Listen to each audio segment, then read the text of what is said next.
ഡൽഹിയിൽ നിന്ന് തന്നെയുള്ളതാണ്. ജൽ ബോർഡ് അഴിമതി കേസിൽ അരവിന്ദ് കെജ്രിവാൾ ഇന്ന് ഹാജരാകണമെന്ന് ഇഡി ആവശ്യപ്പെട്ടിട്ടുണ്ട്. ഇന്ന് അദ്ദേഹം ഹാജരാകുമോ ഇല്ലയോ എന്നതാണ് പ്രധാനപ്പെട്ട കാര്യം. നോട്ടീസ് നൽകി ഇന്ന് ഹാജരാകണമെന്നാവശ്യപ്പെട്ട് ഇന്നലെയാണ് കെജ്രിവാളിന് നോട്ടീസ് നൽകിയത്. മദ്യനയ കേസിൽ ഈ മാസം 21-ന് ഹാജരാകണമെന്നും കെജ്രിവാളിനോട് ഇഡി ആവശ്യപ്പെട്ടിട്ടുണ്ട്. അശ്വിനി, ഇഡി വരിഞ്ഞു മുറുക്കുന്നു കെജ്രിവാളിനെ എന്ന് തന്നെ വേണം പറയാൻ. ഒരു കേസിൽ ഇപ്പോൾ ജാമ്യം അനുവദിച്ച് ഒരു താൽക്കാലിക ആശ്വാസം എന്ന നിലയിൽ നിൽക്കുമ്പോഴാണ് അടുത്ത 2 കേസുകളിൽ ഹാജരാകാൻ ആവശ്യപ്പെട്ട് നോട്ടീസ് നൽകിയിരിക്കുന്നത്. 21-ന് വീണ്ടും ഹാജരാകണം. ഇന്ന് എന്താണ് AAP ക്യാമ്പിൽ നിന്ന് നമുക്ക് ലഭിക്കുന്ന വിവരങ്ങൾ? കെജ്രിവാൾ ഹാജരാകാനുള്ള സാഹചര്യമുണ്ടോ? തങ്ങളെ കുടുക്കാനാണ് ശ്രമം? കെജ്രിവാൾ മത്സരിക്കുന്നത് ഒഴിവാക്കാനുള്ള ശ്രമമാണ് നടക്കുന്നത് തുടങ്ങിയ ആരോപണങ്ങൾ AAP ഉന്നയിക്കുന്നുണ്ട്. എങ്ങനെയാണ് ഈ സാഹചര്യത്തെ AAP പ്രതിരോധിക്കുന്നത്?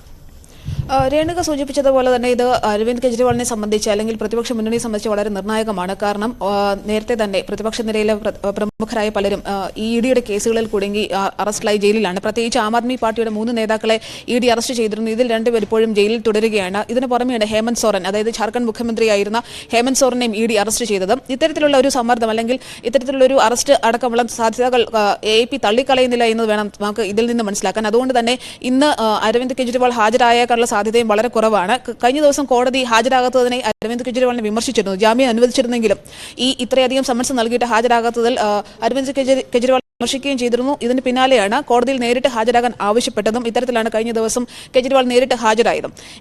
ഈ ഹാജരായി ജാമ്യം ലഭിച്ചത് ശനിയാഴ്ചയാണെങ്കിൽ ഞായറാഴ്ചയോടുകൂടി, അതായത് ഇന്നലെയാണ് 2 സമൻസുകൾ, അതും 2 വ്യത്യസ്ത കേസുകളിൽ ഇപ്പോൾ ഇഡി അയച്ചിരിക്കുന്നത്. ഒന്ന് ജൽ ബോർഡ് നിയമനത്തിലെ ക്രമക്കേടുമായി ബന്ധപ്പെട്ട കേസിലാണ് ഇന്ന് ഹാജരാകാൻ ആവശ്യപ്പെട്ടുള്ളത്.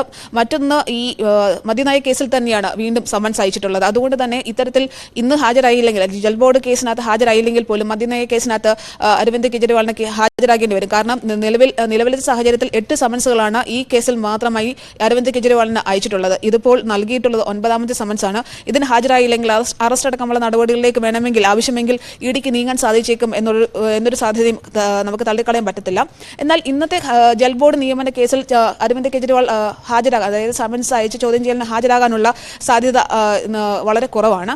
ഇത് സംബന്ധിച്ച ഒരു ഔദ്യോഗിക സ്ഥിരീകരണമോ അറിയിപ്പോ ഒന്നും AAP ക്യാമ്പിൽ നിന്ന് നമുക്ക് ലഭിച്ചിട്ടില്ല. രേണുക, തീർച്ചയായും ഇത് രാഷ്ട്രീയമായി വേട്ടയാടലാണ് എന്ന കാര്യം ചൂണ്ടിക്കാട്ടി തന്നെ പ്രതിരോധിക്കാനാണ് AAP തയ്യാറെടുത്തിരിക്കുന്നത്. അരവിന്ദ് കെജ്രിവാൾ ലോക്സഭാ തെരഞ്ഞെടുപ്പിൽ മത്സരിക്കുന്നത് ഒഴിവാക്കണം, AAPയുടെ പ്രവർത്തനങ്ങളെ ആകെ തകിടമറിക്കണം എന്ന ലക്ഷ്യത്തോടെയാണ് ഇപ്പോൾ കേന്ദ്ര അന്വേഷണ ഏജൻസികളെ ഉപയോഗിച്ച് കേന്ദ്ര സർക്കാർ ഇത്തരം നീക്കങ്ങൾ നടത്തുന്നത് എന്ന ആരോപണം AAP ശക്തമാക്കിയിട്ടുണ്ട്.